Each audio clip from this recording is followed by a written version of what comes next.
Pack your bags for San Francisco, the flights must be super cheap because it's a complete wasteland. That's right, episode 5 of Monarch Legacy of Monsters takes us to ruined San Fran, roughly a year after G-Day, the day Godzilla nearly wiped out the entire city fighting off 2 titans. In this video, we'll be talking about that mysterious map, May's betrayal, Lee Shaw in captivity, Cate's past, and a whole lot more. So like and subscribe, it's time to get into it. The big breakthrough in this episode revolves Hiroshi Randa's map, one that is found in his office in Tokyo and the other in San Francisco. By lining up these locations from Bill Randa's files, which were conveniently stored to a cloud by May, the group finds out 2 of these locations were San Francisco, where Godzilla attacked, and Alaska, where they encountered the Frostvark. It can be assumed that Hiroshi was investigating these locations, and since Kentaro theorized his father made it out of Alaska, he's probably on the next spot on the map, which Cate says is in Africa. Now, if you look up these coordinates, you'll find they point to Algeria in northern Africa, so it's possible that's where we're headed next. At the beginning of episode 5, our characters find themselves imprisoned by Monarch at their command post in Alaska. While Duval goes through May's things, she notices multiple passports, one which has the name Lyra Mateo of Tacoma, Washington. Last episode, we saw May receive a phone call from Lyra, who she referred to as her sister.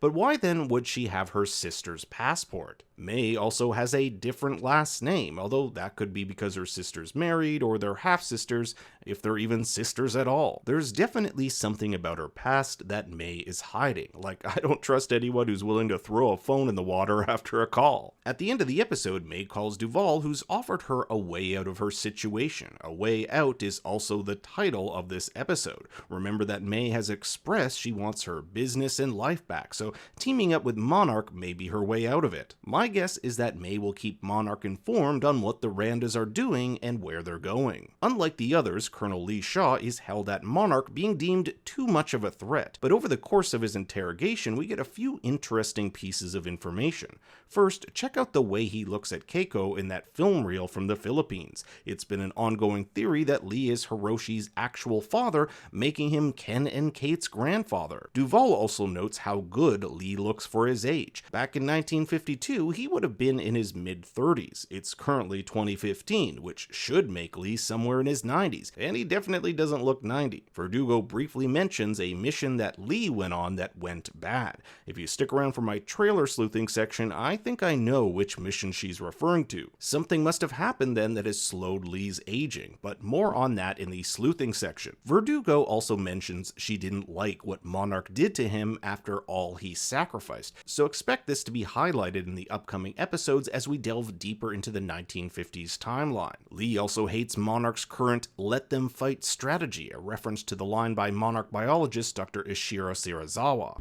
Let them fight. I think Lee joined Monarch believing they were doing something good, and as Monarch's policy changed, so did his resistance to it. The main focus of this episode, however, is Cate's past. Not only do we meet her mother, who sent Cate to Japan with the secret intention of finding out if Hiroshi was cheating on her, but we also get these flashbacks leading up to G-Day. Cate's mother, Caroline, works for the Urban Recovery Program, a government organization tasked with bringing items from the fenced-off San Francisco disaster zone back to their rightful owners. This comes in useful since Cate and the gang hope to find new clues in Hiroshi's San Francisco office, just like there were clues in his office in Tokyo. Throughout her journey, she experiences several flashbacks involving a lover named Danny. From my understanding, it looks as though Cate was still seeing a toxic ex while simultaneously stringing Danny along, a partner who actually cared about her. So much so that Danny asked Cate to move in with her. Cate, like her father, has a history of running away. When evacuating with the school, she ultimately decides not to go with Danny. Cate's journey through the subway tunnel is also a metaphor for her journey facing her past. It's only when we face it head-on that we can come out the other side stronger. Perhaps this is why May says the famous Robert Frost line, "The only way out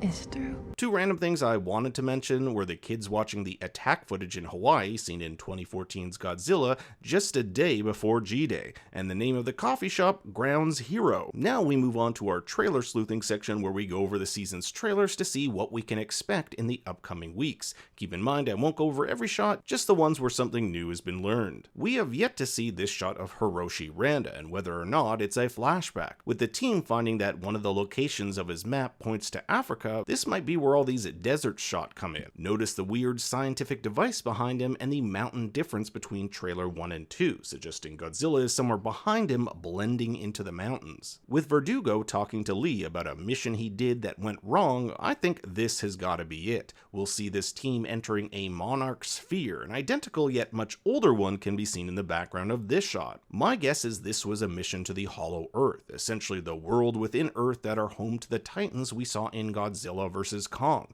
Whether it be exposure to radiation or time working differently there, something happened to prolong Lee's life, and I think it happened on this mission. We'll also see this shot of Lee in front of a computer that says primed, leading me to believe he'll let off some sort of explosive. It also looks like Tim is not done with Ken and Cate. They're in some sort of airport. Tim has always wanted to keep things secret from Verdugo, so he may actually end up helping them even if it means going against Monarch. He'll eventually have Cate, Ken, and May accompany him to the Monarch offices in Virginia. They also end up in the desert with Lee and Duvall where Godzilla emerges, so it looks like all of them are converging here for Godzilla's return. We'll see Cate holding her dad's map, so maybe this is Africa like they had mentioned in Hiroshi's office. In the behind the scenes footage, we see this weird looking sphere which looks an awfully lot like the photo found on Hiroshi's desk in San Francisco. So if one thing's for certain, the next few episodes will see Godzilla and a whole bunch of balls. Now I turn it over to you. I want to hear your thoughts and theories in the comments below. Thanks for watching, be sure to like and subscribe, and for more bad takes you can follow me on Twitter and Instagram at ThinkStoryYT.